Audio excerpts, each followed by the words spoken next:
షేడ్కి వచ్చినాయి, పీకుదాము. వేరే చెట్టు నాడదామండి. ఇవి ఒక్క చెట్టుకు చూడండి ఎన్ని గడ్డలు వచ్చినాయో.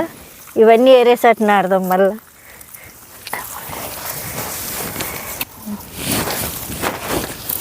ఈ గడ్డలు వచ్చినాయి చూడండి ఒక చెట్టుకు. ఇవి ఈడ పెడదాము, చామగడ్డలు.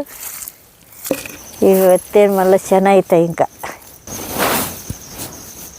మళ్ళీ ఎన్ని గడ్డలు అవుతాయండి, పిలకలు వస్తాయి. మళ్ళీ చాలా గడ్డలు అవుతాయి. ఇవన్నీ ఒక్క గడ్డకి ఇవన్నీ వచ్చినాయి. దీనిలోకైతే ఇంకా వస్తాయి, శన వస్తాయి.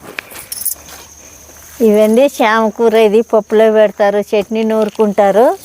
ఇవి మేము తింటాము. మీరు కూడా తింటారో లేదో చూడండి, కామెంట్ పెట్టండి. మేము పప్పులోకి పెట్టుకుంటాం. కూర బాగా రుచిగా ఉంటుంది.